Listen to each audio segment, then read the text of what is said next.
Hi everyone. आज हम देखने वाले हैं section 151 of companies act 2013। Last वाले वीडियो में 150 पढ़ा था, उससे पहले वाले वीडियो में हमने 149 पढ़ा था। ये सीरीज ऐसे ही चलती जाएगी। ओके, 151 क्या बोलता है देखिए। 151 बोलता है स्मॉल शेयर होल्डर डायरेक्टर के बारे में। किसके बारे में बात करता है ये? Small share holder director. हम शॉर्ट फॉर्म में इसको SHD बोलेंगे, राइट। हम इसको शॉर्ट फॉर्म में SHD बोलेंगे, इसको स्मॉल शेयर होल्डर डायरेक्टर। ये बोलते किसको है? SHD होता क्या है? SHD कौन होता है? तो समझिए, वैसा डायरेक्टर जो अपॉइंट हुआ है by small share holder.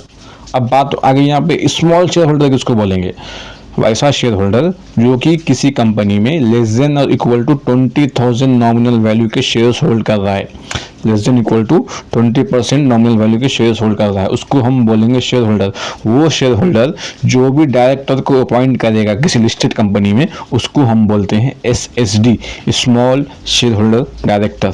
Okay, all clear. अब देखिए कौन कौन से कंपनी को SHD चाहिए। पहले क्या बोलता है? Every listed company. क्या बोल दिया यहाँ पे? Every listed company. इसका मतलब क्या है? जो लिस्टेड नहीं है उस पर 151 का प्रोविजन नहीं लगेगा। ओके, जो लिस्टेड नहीं है उसको SHD अपॉइंट करने की जिम्मेदारी नहीं आएगी। उसके बाद भी क्या बोल रहा है? मे, मतलब जो लिस्टेड कंपनी की मर्जी है। यहाँ पे शैल वर्ड यूज नहीं हुआ है। जबकि आप 149 जब पढ़े होंगे तो उसमें पढ़े होंगे every listed company shall have at least 1/3 of its total director as a independent director. इसका मतलब वहाँ पे शैल यूज हो रहा था। कंपलसरी आपके जितने भी डायरेक्टर हैं उसमें आपके 1/3 डायरेक्टर ऐसे होने चाहिए जो कि इंडिपेंडेंट है। लेकिन यहाँ पे वर्ड यूज हो रहा है, क्या है? मे। आपकी लिस्टेड कंपनी की मर्जी है। पहले तो ओनली लिस्टेड कंपनी पे अप्लीकेबल है। अगर आप अनलिस्टेड हैं तो आप पे अप्लीकेबल नहीं है ये। उस पर भी क्या बोल रहा है? मे। आपकी मर्जी है। वो भी कितने? सिर्फ एक। Okay, right. नेक्स्ट, अपॉइंट करेंगे कैसा? उसको कैसे इलेक्ट करेंगे? जब कंपनी के पास नोटिस आएगा। नोटिस कौन भेजेगा? स्मॉल शेयर होल्डर नोटिस भेजेगा। कौन भेजेगा? स्मॉल शेयर होल्डर नोटिस भेजेगा। कितने? कम से कम 100 या नहीं तो 10%, या नहीं तो 100 नहीं, 1000 शेयर होल्डर, या नहीं तो 10%, यानी कि 1/10 of the total number of share holder which ever is lower. जब ये मिलके कंपनी को नोटिस भेजेंगे कि एक काम करना है भाई, SHD को अपॉइंट करना, तब जाके कंपनी SHD अपॉइंट करेगी या इलेक्ट करेगी। ओके, हाँ, एक मिनट।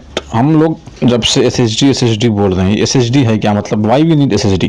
कोई कंपनी में ऑलरेडी इंडिपेंडेंट डायरेक्टर होती है, ऑलरेडी MD होता है, ऑलरेडी नॉमिनी डायरेक्टर होता है, ऑलरेडी CEO होता है।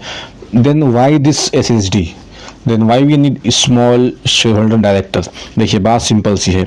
सपोज अगर कोई कंपनी है, क्या कंपनी है? अपनी TCS है। ओके, TCS में 100%, 1 2 3 4, एक 60% के अराउंड किसके पास है? प्रमोटर के पास है, राइट। एक 60% किसके पास है? प्रमोटर के पास है। रिमेनिंग के ऑलमोस्ट 20% किसके पास है? FIIs के पास है। इसका मतलब क्या है? फॉरेन इन्वेस्टर्स के पास है। और एक 10% किसके पास है? म्यूचुअल फंड के पास है। और एक 10% जो है ना, ये है रिटेल इन्वेस्टर। इसी में हम और आप आते हैं जो कि स्मॉल शेयर होल्डर है। अब तो लॉ बोलता है कि आप बहुत कम हिस्सेदारी है। आप कहीं ऐसा ना हो जाए या कंपनी में आपके इंटरेस्ट का ख्याल नहीं रखा जाए, तो आपके इंटरेस्ट को सेफगार्ड करने के लिए लॉ बोलता है कि एक SHD अपॉइंट करो, ताकि जो भी छोटे छोटे शेयर होल्डर्स हैं ना, उनके इंटरेस्ट सेफगार्ड हो सके। इसीलिए SHD का कॉन्सेप्ट यहाँ पे आता है अपना। Okay, now move on. Right, कहाँ थे अपन? ये पढ़ लिए थे। लिस्टेड कंपनी है तो आपको कम से एक डायरेक्टर अपॉइंट करना होगा जो SHD होगा। उसका स्मॉल शेयर होल्डर बोलते किसको हैं? जिसका नॉमिनल वैल्यू जो होल्ड करता है एटलीस्ट 20%।